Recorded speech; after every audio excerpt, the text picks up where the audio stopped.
Atos dos Apóstolos, no capítulo 16. E nesta manhã vamos falar do tema o que fazer quando tudo parece correr mal. Amém? O que fazer quando tudo parece correr mal. Os irmãos vão ficar com as Bíblias já abertas. Capítulo 16, versículos de 19 a 34. Não vamos ler todos, mas fiquem já abertos, vamos ler alguns, para não parecerem que o pastor não está a usar a palavra. Amém? Nós estamos aqui para falar da palavra de Deus. Inclinemos as nossas cabeças e vamos orar. Querido Deus e Pai, graças te damos, por mais uma vez estamos na Tua casa e na Tua presença, Senhor.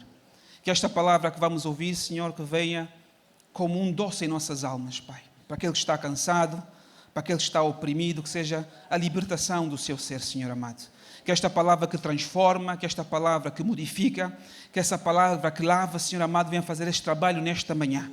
Tu, Senhor, que sondas os nossos corações e sondaste, Pai amado, as nossas vidas desde o momento que entramos neste lugar. O que o Senhor possa continuar a fazer a obra até a completação da mesma, Senhor. Nós te pedimos em nome de Jesus. Amém. Amém. Certamente todos nós já passamos por problemas, por situações que nos deixam a pensar. Situações que parecem que temos culpa, situações que parecem que não temos culpa. Há sempre situações em nossas vidas, sejam elas crises financeiras, sejam elas crises familiares, injustiças, doenças, problemas, e nós ficamos a pensar o que é que nós vamos fazer? O que é que nós devemos fazer para resolver? Qual é a solução? Eu não tenho culpa, sim tenho culpa. Muita coisa passa em nossas cabeças e se calhar nós começamos a perguntar, mas eu sou filho de Deus, eu até faço as coisas certinhas, eu até vou domingo à igreja, eu até vou ao culto da semana, eu tenho as minhas ofertas em dias, e fazemos perguntas em nossas almas. E fazemos perguntas em nossas vidas. E às vezes a resposta não parece ser aparente, não parece ser aquela mais clara, e nós ficamos aflitos, a nossa alma dói, e fica o que fazer quando as coisas parecem correr mal. E decora esta palavra, parecem, porque a nossa perspectiva não é a perspectiva de Deus. Aquilo que nós estamos a ver é uma imagem de algo que não é a perfeição que Deus tem para nós. Muitas das vezes o nevoeiro que está à nossa frente não é a claridade de Deus para nossas vidas e nós ficamos atribulados. Apóstolo Paulo e Silas, eles estavam na sua segunda missão, viagem missionária, e estavam na terra de Filipos, na cidade de Filipos, uma cidade interessante, uma cidade importante para o reino, para o Império Romano. E nessa segunda viagem missionária aconteceu algo interessante. Eles foram a Filipos, começaram a pregar a palavra de Deus. Tivemos a primeira convertida da Europa, muito interessante, lemos essa história. E é um paradoxo, já que é uma comparação de duas pessoas, Lídia e a menina possessa, mas esse não é o tema desta manhã. E eles, como um hábito do judeu, Paulo ia à procura de uma comunidade de judeus para pregar a palavra de Deus, para partilhar. Como nós também, cristãos, quando viajamos para algum lugar, nesse caso assembleanos, procuramos uma igreja para estar com os irmãos, para compartilharmos, para adorarmos juntos esse Deus que é maravilhoso e tanto tem feito pelas nossas vidas. E o apóstolo Paulo procurou uma comunidade, e naquela região não havia uma comunidade tão forte, e eles iam junto ao rio para adorar ao Senhor. E ele ia constantemente a este lugar para falar com os irmãos judeus que estavam naquela região. E num desses dias, a Bíblia vai dizer, já em Atos 16, e vamos abrir 16. E indo nós ao local de oração, saiu-nos ao encontro uma jovem que tinha um espírito de adivinhação, o qual, adivinhando, dava grande lucro aos seus senhores. E ela, seguindo a Paulo e a nós, clamava dizendo: estes homens que nos anunciam o caminho da salvação são servos do Deus Altíssimo. É interessante que temos Paulo e Silas a caminho da igreja e tem um encontro com uma jovem que falava com um espírito de adivinhação. Logo, não é um espírito divino, não é de Deus. A adivinhação não é de Deus. Sabemos que alguns crentes ainda estão na dúvida se vão ler o horóscopo, ou vão ver a leitura da mão, ou vão ver alguma coisa. Não é de Deus, porque Deus não adivinha. Deus, Ele sabe, Ele é presciente, Ele é onisciente, Ele sabe de todas as coisas. Nós não precisamos de alguém que tenta a dar um prognóstico. Não, Deus já sabe o resultado do jogo, mesmo antes do jogo acontecer. Aleluia! E aquela jovem fazia este trabalho. Fazia esta atividade, adivinhava coisas. E vamos ver mais à frente que essa adivinhação dava lucro aos donos desta menina, porque ela era uma escrava. Estamos numa cultura onde existia escravatura. O Império Romano foi caracterizado por essa questão mesmo. Haviam escravos, e não só escravos negros, eram escravos negros, brancos, de todos os tipos. Havia escravatura naquela altura. E aquela jovem, adivinhando o futuro, dando prognósticos para o futuro das pessoas, fazia muito dinheiro.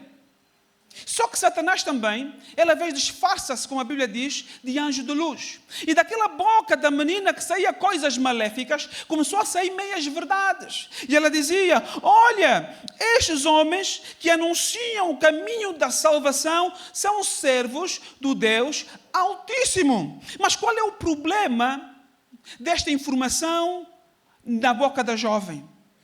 É a penetração de Satanás no seio da comunidade religiosa ou cristã. Muitas das vezes nós temos dois tipos de ataques do inimigo.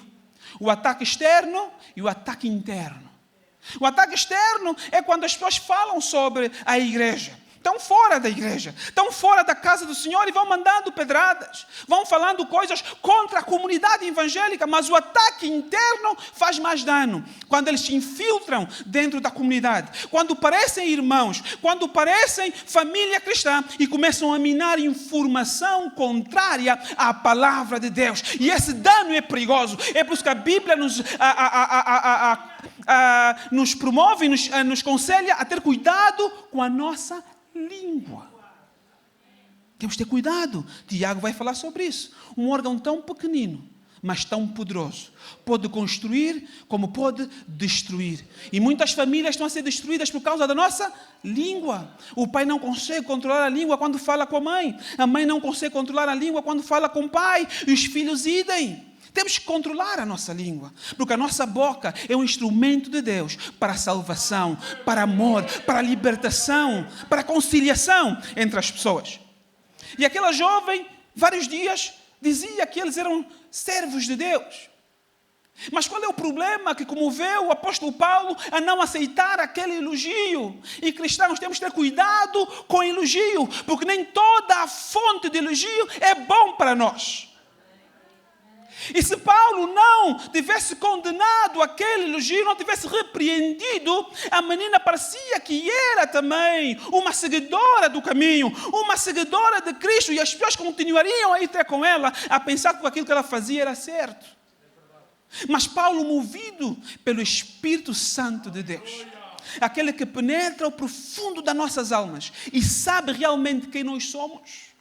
Muitas das vezes nós olhamos no espelho e não conseguimos olhar a reflexão do espelho, porque nós sabemos que na verdade não somos aquilo que estamos a ver. Mas o Espírito Santo de Deus, Ele sabe quem nós somos. Mesmo quando parece que ninguém está a ver, o Espírito Santo está a ver. E nada ficará no oculto, diz a palavra do Senhor. E o apóstolo Paulo, movido pelo Espírito Santo de Deus, repreendeu o espírito que estava dentro daquela jovem. No versículo 8 diz, e ela fez isso muitos dias. Paulo, porém, incomodado, voltou-se e disse ao Espírito, atenção, não a moça, ao Espírito, porque a nossa luta não é contra a carne. O problema não está no irmão do lado, o problema está na influência que está no irmão do lado. Amém? Não fiquemos chateados uns com os outros, mas fiquemos incomodados pelo Espírito que incomoda o nosso irmão. Ele diz, em nome de Jesus Cristo, ordeno-te que saias dela. E na mesma hora, o Espírito saiu. Amém? O poder da palavra de Deus. Não é preciso uma entrevista ao Espírito. Nem é preciso dar tempo a Satanás. O poder da palavra de Deus. Quando chega na hora certa, o demônio sai e ponto final, parágrafo. Acabou a história. E naquela mesma hora, Deus quando opera, é na hora. Deus quando opera, é na hora. Não atrasa, nem adianta. É na hora. Só que até então parecia que tudo estava a correr bem. Não esqueçamos do tema. É quando tudo parece correr mal. Até agora parecia que estava a correr bem. E nós, uma reação bonita, uma jovem oprimida por Satanás. Os irmãos estavam lá, oraram, expulsaram. A jovem ficou, glória a Deus, aleluia. Ponto e vírgula.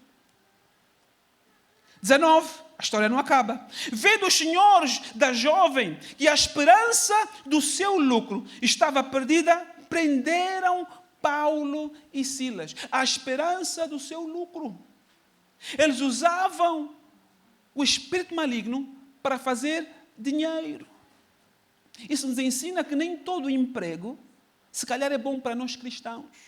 Porque nós não sabemos a fonte que está por trás dessas questões.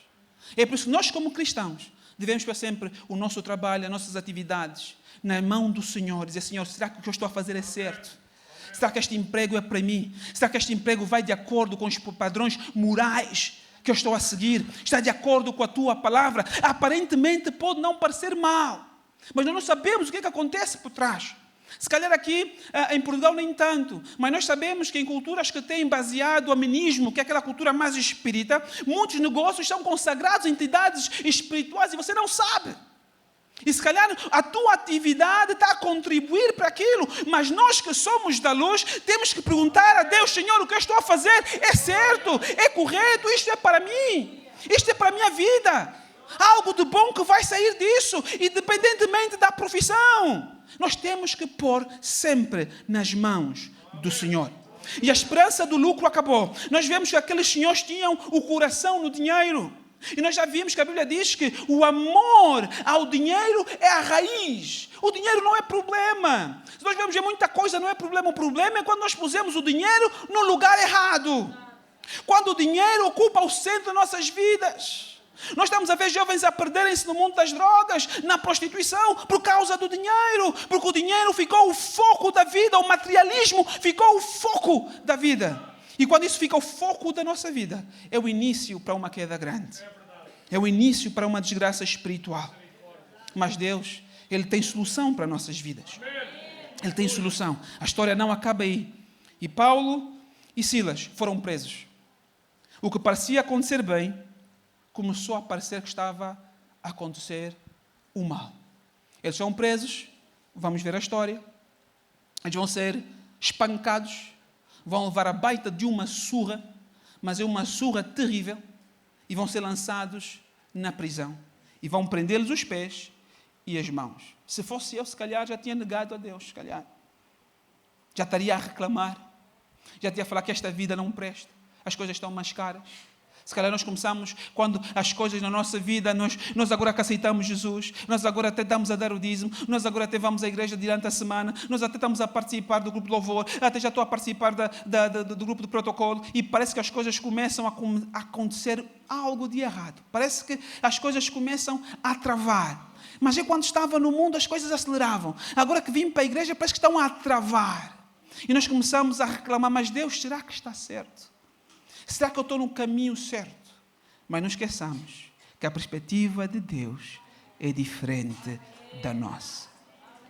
A Bíblia vai dizer que, perto da meia-noite, versículo 25, perto da meia-noite, se calhar eu estaria a reclamar, mas Paulo e Silas oravam e cantavam hinos a Deus.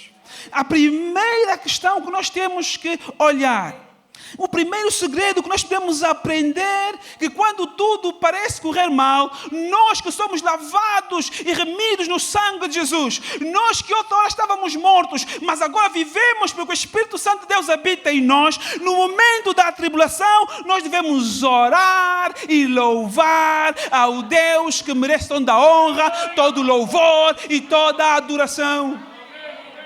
O segredo não é como nós fazemos agora. Agora há uma febre da atenção. Toda a gente quer atenção. Dizem que é a economia da atenção. É por isso que o YouTube, o Facebook, o Instagram está com milhões e milhões de seguidores. E é uma tendência no cristão. Ele, quando tem problema, ele vai para o Instagram, vai para o YouTube ou vai para o Facebook, vai fazer uma fotografia. É eu triste, porque a vida corre mal. E posta: ai Senhor, até quando? Não. Isso não é o trabalho do cristão. E mandam um hashtag: tristeza até a morte. Ai, Jesus. Hashtag cristão para sempre, não é? Não. Esse não é o comportamento do verdadeiro cristão.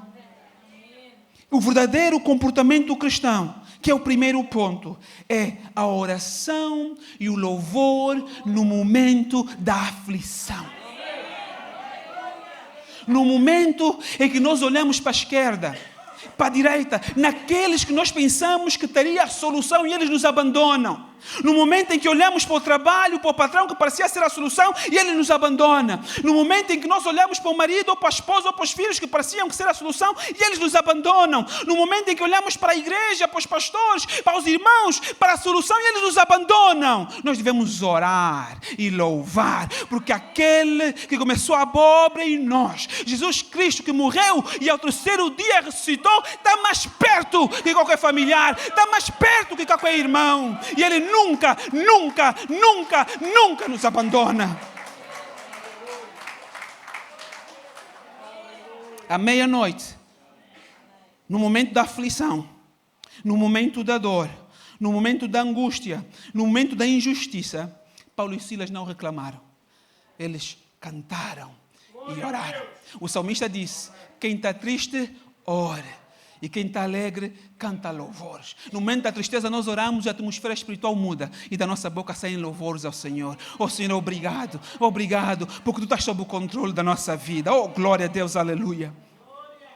E olha o que acontece quando nós temos esta visão diferente no momento de quando tudo parece mal. Quando eles começaram a orar, quando eles começaram a louvar, e os presos ouviam, há uma palavra interessante no versículo 26. De repente. Quando eles menos esperavam, quando menos pensavam que parecia que iam ficar mais tempo naquela situação, de repente houve um grande terremoto. De repente Deus agiu na vida daqueles dois homens. De repente. Há sempre um de repente na vida do cristão. Quando menos nós esperamos, Deus age na vida daquele que é fiel. Há sempre um de repente. Há sempre um terremoto espiritual na nossa vida quando nós somos fiéis. De repente houve um grande terremoto, que os alicerces da prisão foram abalados e abriram-se todas as portas e foram soltas todas as correntes. Quando nós oramos, quando nós louvamos no momento da aflição, Deus ele age no mundo espiritual. E nós vamos sentir no nosso físico o agir de Deus em nossas vidas. Os irmãos com certeza já viram um terremoto nas notícias.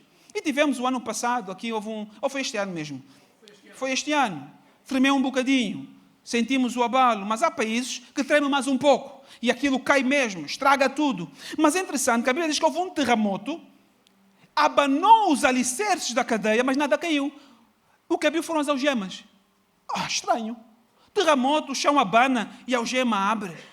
Terremoto, o chão abana e a Bíblia diz que estavam presos nos pés e aquilo que prendia os seus pés abriu. Então não é um terremoto qualquer, é o agir de Deus para resolver um problema na sua raiz.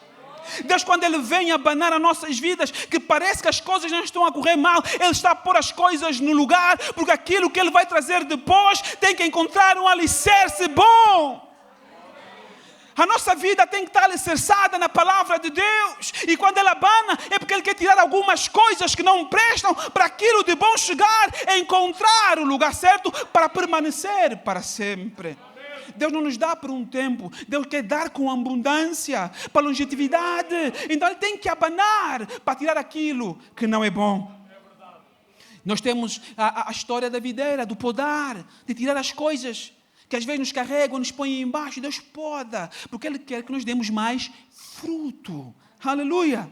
E houve aquele abanão naquele lugar. E acordando o carcereiro, vindo que as portas estavam abertas, tirou a espada e quis matar-se. Interessante. O homem que estava a ser o veículo da condenação, de repente, perante aquela tribulação, perante aquele terremoto, ele dá conta que tudo está aberto. Parecia que tudo para ele agora estava a correr mal. Ele tenta tirar a sua vida. Muito de nós, no meio do problema, estamos a tentar tirar a nossa vida. Com depressões, se calhar consumo exagerado de coisas ilícitas. Nos excluímos das comunidades onde normalmente fazíamos parte. E vamos nos matando aos poucos. E muitos até já chegaram ao suicídio. Porque pensam que está tudo a correr mal. Mas eu digo mais uma vez, a história não acaba aí.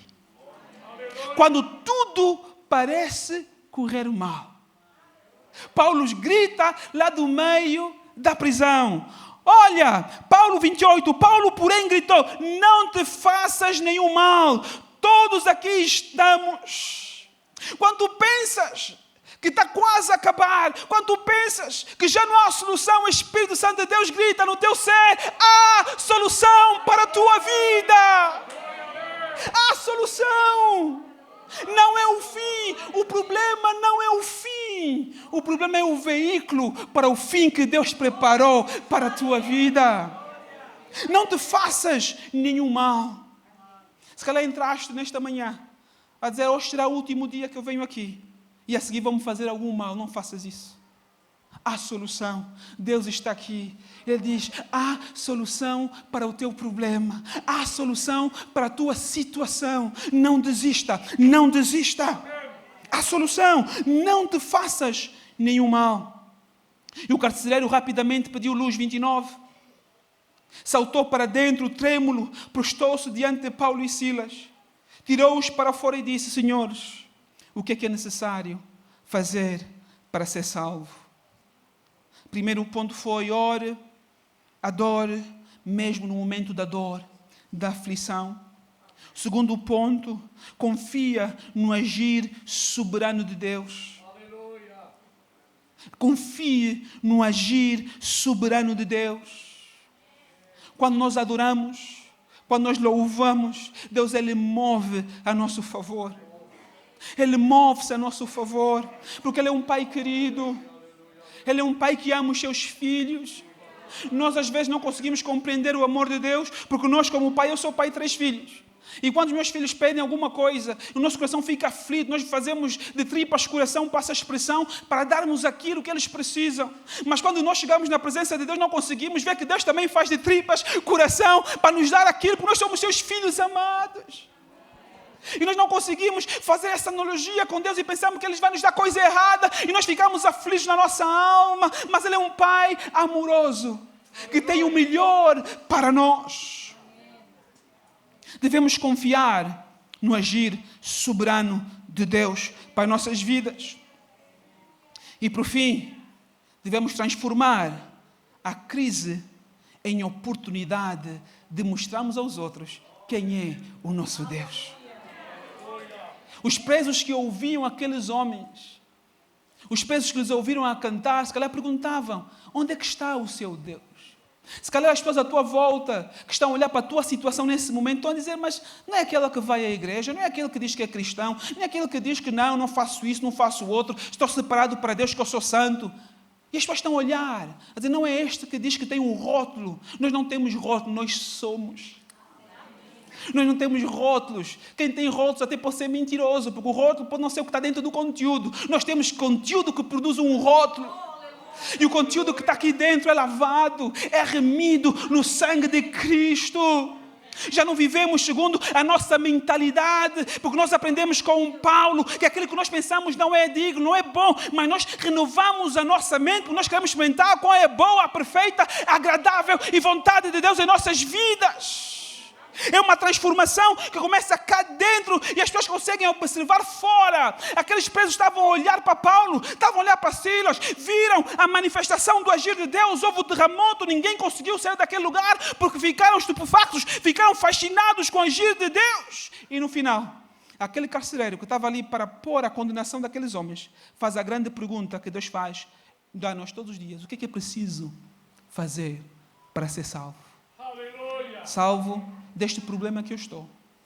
Salvo desta situação que parece não ter solução. Aí Paulo diz, crê no Senhor Jesus Cristo. Aleluia. E serás salvos, tu e a tua casa. E vamos ver que isso aconteceu na vida do carcereiro logo nos versículos a seguir. Mas ficamos no crer. E o crer não é uma filosofia qualquer. O crer é algo que vai mais profundo. É aquilo que vai trazer a transformação do nosso ser. Há um problema que nós hoje cristãos queremos o crer de arroz doce. É docinho na boca. Mas não vai mais nada, é só docinho na boca. É docinho na boca, é bom. E nós vamos à igreja, eu acredito. Até Satanás acredita. Mas aqui o crer está falando uma transformação profunda. Que eu me arrependo daquilo que eu fiz até então, transformo a minha vida pelo poder do Espírito Santo, que começa a habitar em nós, e eu caminho num caminho diferente. E as coisas que eu fazia, já não faço mais. Porque eu agora creio que aquilo que Deus recomenda na sua palavra é o ideal. Quando tudo parece correr mal, adore, ore, não desista da sua fé. Aquela fé que é firmada na rocha de esquina. Naquela fé que é firmada em Cristo. Não desista. Quando tudo parece correr mal, confia. Deus está no controle. Deus está. Isso não é mais um chavão cristão. Deus está no controle. Amém? Glória a Deus. Quando tudo parece correr mal, testemunhe. Nós temos um hino que diz: quantas bênçãos, quantas são das divina mão, uma, dilas de uma vez, has de ver surpreso o quanto Deus já fez. Às vezes, no momento do problema, nós esquecemos o quanto Deus tem feito em nossas vidas. Parece que há uma tala, parece que há uma coisa que nos tapa os olhos e nós não conseguimos perceber que só estamos nessa posição e neste problema porque Deus já nos livrou de muitos outros problemas. Este é mais um, que Deus vai ser fiel. Parece que está mais pesado, é normal, porque tu também cresceste mais espiritualmente. Parece que está a sufocar, é normal, porque o teu nível é maior. Quando nós éramos crianças, as dificuldades eram umas. Agora que somos adultos, a dificuldade é outra. Faz parte do crescimento espiritual. Mas Deus está no controle. E quando nós testemunhamos, eu cresci aqui na igreja, desde pequenino. Nós viemos para Portugal, tinha 11 anos. E eu, dos meus 11 anos, eu tinha um problema, sinusite crónica. Fui operado a primeira vez aos 8 anos na África do Sul. Aquilo piorou. Aos 9 anos fizeram a segunda operação. Triplicou o problema. Já não era mais sinusite, aquilo depois é crescimento de pólipos. Vim para Portugal em 2011. Fomos operados no hospital militar. Em 1998. Tinha 11 anos. Fui operado no hospital militar, ali ao pé da Estrela.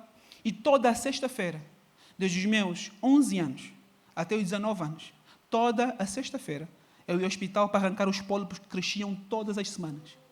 E havia um problema. Eu não gostava de anestesia, porque parecia que eu estava a sufocar e fazia um sangue frio. Dos 11 aos 19 anos. Mas houve um de repente de Deus na minha vida. Quando eu menos esperava, desde os meus 19 anos até hoje, nunca mais um pólipo cresceu. Porque quando nós continuamos na oração, quando nós continuamos a confiar, há sempre um momento de Deus para as nossas vidas. E o meu chegou aos 19 anos. Estamos com 39. Nunca mais eu fui a um hospital por causa da sinusite. Porque o de repente de Deus chegou e vai chegar nesta manhã para ti também. Eu não sei, já terminando, eu não sei se todos nós somos cristãos nesta manhã ou não.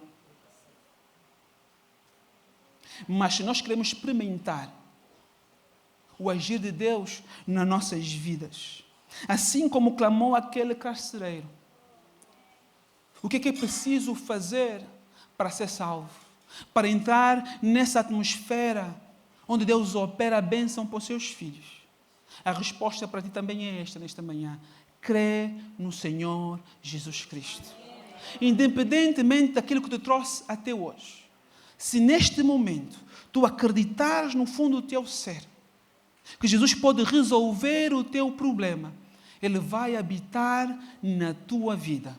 E é uma coisa que eu vou garantir ao irmão, que a tua vida antes de Jesus vai ser totalmente diferente da vida pós-Jesus.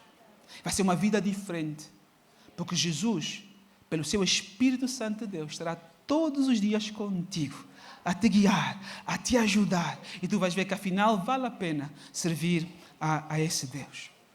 Guarda esta frase consigo nesta manhã. Quando não entendes o que Deus está a fazer, confia no que Ele já fez e continua a adorá-lo. Amém?